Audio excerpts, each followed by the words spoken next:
DJing has changed my life, and I can't list. It's so much to list, to be honest with you. For instance, I told you it's something that's almost therapeutic for your problems. It's helped me deal with a lot of problems. It's helped me express myself. It's given me something to look forward to. And it's given me something positive to not go astray on the streets while growing up. Because while everybody was out there hustling on the block and doing all types of wrong, I was in my mom's attic learning how to scratch for 6 hours a day, you know what I'm saying? So it kept me off the streets, it really did. I'm Marlon Castellanos, aka DJ Mnyce. It's your turn. And I started DJing when I was about 10 years old. The thing that really drew me to DJing was the hip hop culture.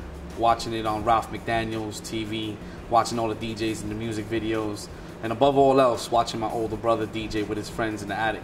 I used to sneak up the stairs and watch them mix and be like, wow, that's cool, man. What is that? I want to do that. That's what they do in the videos.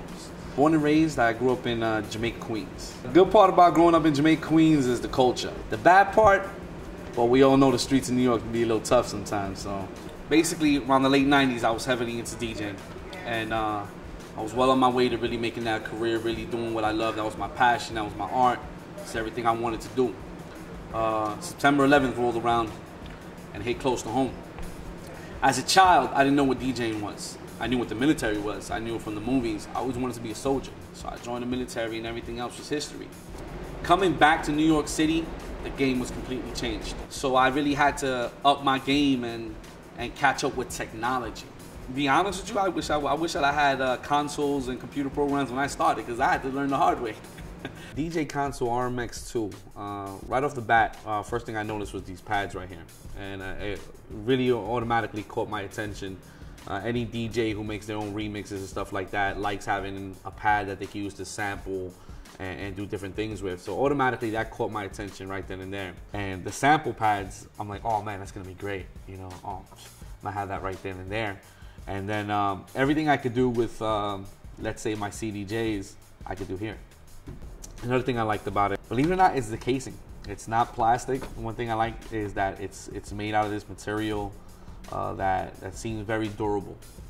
For a DJ that's packing stuff in your backpack and going from gig to gig, that's pretty important. I think the DJConsole RMX2 is gonna really come in handy, just to be able to go from gig to gig very conveniently, or just be at home at your desk making some remixes. Any DJ, any artist, I think any performer could relate. When you perform, you want to do your best. And I think a fear that any entertainer could relate to is the fear of failing. Failing to do that, failing to entertain, failing to succeed while on stage. I think everyone experiences that. But at some point, you have to suck it up and get out there and do what you're gonna do. Whether it be performing, or whatever it is you may be doing. So I always feel that whether I'm at a club or a wedding, a Sweet 16, I always want to do my best. After all, this is my passion. This is not a job. This is not something I just do 9 to 5 or decide to do because it's a trend. This is what I love to do.